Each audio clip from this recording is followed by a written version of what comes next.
प्रत्येक महिला मानक पई जरूरी टिप्स समस्ते मन रखंतु ध्यान सहित शुणु।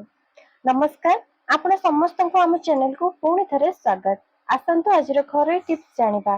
नंबर 1 12 वर्ष कम बयस थिबा पिला मानकु एलोवेरा क्षति पहुंचाई थाए सेतिपई छोट पिला मानकु फूल रे मध्य एही जूस पीबा पई दियंतु नाही। अधिक एलोवेरा जूस पीबा द्वारा शरीर रे औषधर प्रभाव कम हेबा पई लगिथाए। नंबर 2 प्रतिदिन राति रे सोइबा पूर्वरु पादर गोइठी रे देसी घिया लगे सोंतु। एहा कले गोइठी फाटी न थाए एवं नरम रही थाए। नंबर 3 जदि आपण जानिछन्ते कि अधिक सिझेइथिबा खाद्य स्वास्थ्य पई भलो होइथाए तेबे एहा आपण निश्चिंत रूप रे भूल भाबुछन्ते। कारण परिबा को अधिक सिझेइबा द्वारा खाद्यर पोषक तत्व नष्ट हो जाए। नंबर 4 सोइबा पूर्वरु अधिक उज्जवल लाइट निद को भगेई थाए। जदि भल निद नबा पई चाहुछन्ते ताहाले संध्या परे अधिक उज्जवल लाइट रे रुहंतु नाही, टिके दूर रे रुहंतु। एहा कले आपनको निद ठीक होइथाए। नंबर 5 चेहरा रे दाग झुरिया छाया एसबु थिले मन रखंतु राति रे एलोवेरा जेल को मुह रे 5 मिनिट पर्यंत धीरे धीरे मालिश करंतु। राति सारा एहा को रहिबा को दियंतु। चाहिले आपण माने मालिश कर सारिबा परे मध्ये मुह धोई के सोई परिबे, किंतु राति सारा रखिले बहुत भलो। सकाळु को आपण मानको चेहरा पूरा ग्लो करबो। आपण माने थरे एहा को ट्राई करके देखंतु। नंबर 6 आपणको मुंड अधिक जंत्रणा होउथाए तो आपण अधिक जूस सेवन करंतु। जूस रो सेवन करिबा द्वारा आपणको मुंड जंत्रणा गायब हो जिवो। नंबर 7 जदि क्षत हो जाए तेबे बरफर टुकुड़ा से क्षत स्थान रे लगांतु। एहा कले ब्लड बाहरिबा बंद हो जाए। नंबर 8 जीरा पानी आमर स्वास्थ्य पई जेतिकी फायदाकारी सेतिकी चुटी पई मध्ये लाभदायक होइथाए। जीरा पानी रे हेयर शाइनिंग आउ सिल्क मध्ये होइथाए। आगु को बढ़िबा पूर्वरु जदि वीडियोटी भल लागुथिबो प्रथमे वीडियो को गोटे छोटिया लाइक हृदयरु सांग माने कर दियंतु। आसंतु परवर्ती टिप्स जानिबा। नंबर 9 स्किन लोचा किंबा अधिक झुरिया पड़गले स्किन लूज पड़गले मनीष बुढ़ा बा बुढ़ी परी देखा जाए। कम बयस भी अधिक बयस परी देखा जाए। तो झुरिया को कम करबा पई डालिम मंजी प्रत्येक दिन खांतु। झुरिया पई डालिम अधिक फायदाकारी होइथाए। नंबर 10 मुहरु छाली बाहरुतिले धनिया पत्रर रस मुहरे लगे दियंतु। एहा कले मुहर छाली को एहा दूर करिथाए। नंबर 11 प्रत्येक दिन सोइबा पूर्वरु तकिया रे गोलापर पाखुड़ा रखिकी सोइबा द्वारा भल निद आसीथाए। नंबर 12 प्रतिदिन पनीपरिबार सूप बनेकी पीबा द्वारा शरीर को बहुत फायदा मिलता है, बहुत एनर्जी मिलता है। नंबर 13 जदि आपण को हार्ट को सुस्थ रखिबार अछि तो फ्रेश ताजा फल फ्रेश सबुज पनीपरिबा प्रत्येक दिन खांतु। एहा कले आपनको हार्ट सुस्थ रहिबो।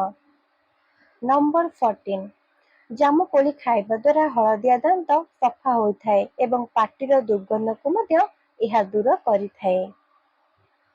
नंबर 15 मेकअप करिबा पूर्वरु नड़िया तेल किंबा बादाम तेल मसाज करंतु।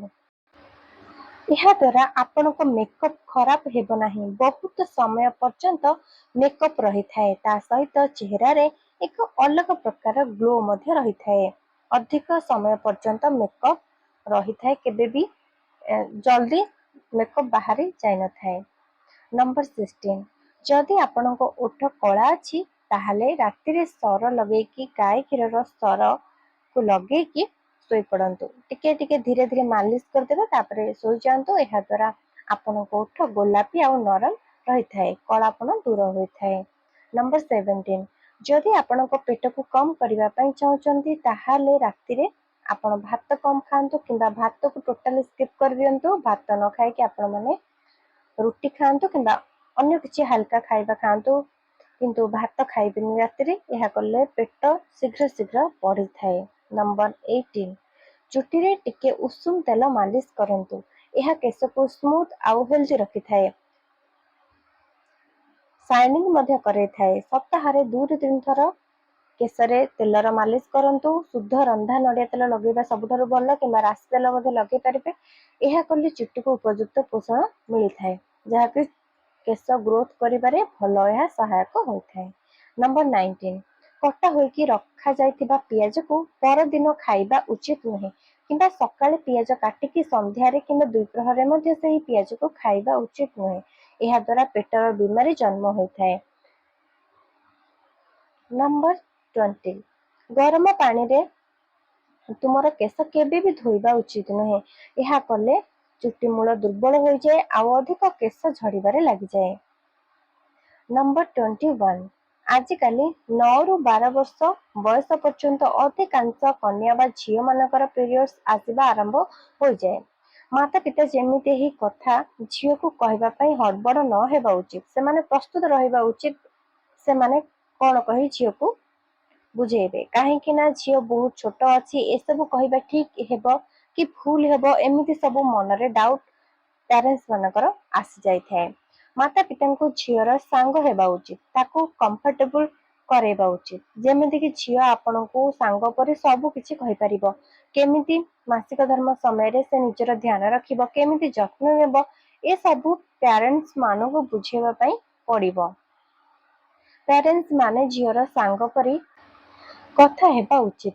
जदि झील पीरियड्स को नहीं मासिक धर्म को नहीं किछि कहूची ताको कुहंतु पचारिबा किछि भी खराब नहीं एहा ठीक अटे आमको तू पचारि परिबो ताको एमिति ही कुहंतु सपोर्ट करंतु आ बुझांतु एवं से केमिति निजर जत्न नेबो सही समय रे ता मन रे थिबा संपूर्ण डाउट को क्लियर करंतु कारण एहा होचे एक नेचुरल प्रोसेस।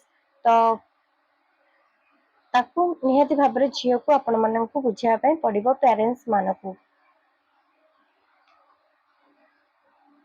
जदि आपणकर पेट अधिक बढ़ुए तो सकाळे खाली पेटरे मेथी एवं पान मधुर डिटॉक्स ड्रिंक पीवा द्वारा मेटाबॉलिज्म बूस्ट होता है आउ एक्स्ट्रा चर्बी कम होता है।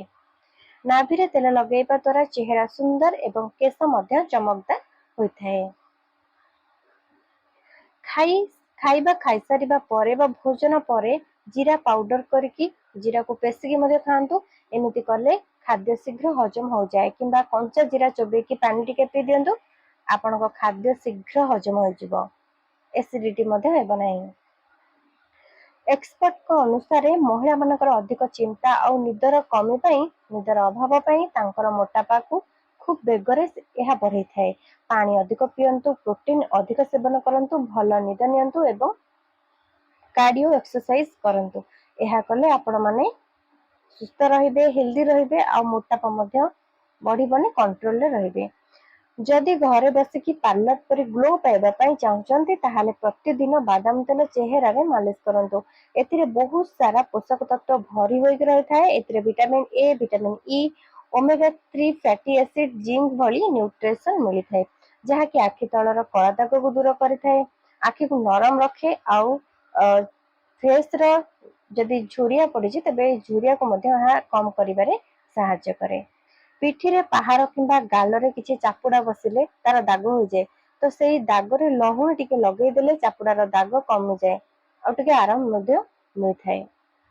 वीडियो टी पसंद आसिथिले लाइक शेयर कमेंट कर दियंतु। एमिति शिक्षण वीडियो देखिया पई आम चैनल को सब्सक्राइब करी पाखरे थिबा बेल नोटिफिकेशन को ऑन करी रखंतु। या द्वारा हमर समस्त वीडियो जहाँ भी अपलोड हबो चैनल रे सर्वप्रथम आपण माने ही पाई परिबे। कमेंट रे समस्त जय जगन्नाथ लिखंतु के माने एमिति नुआ नुआ शिक्षण टिप्स पाई पई चाहछन्ती कमेंट रे मते जणांतु यस किमा नो लिखि के जणांतु। धन्यवाद।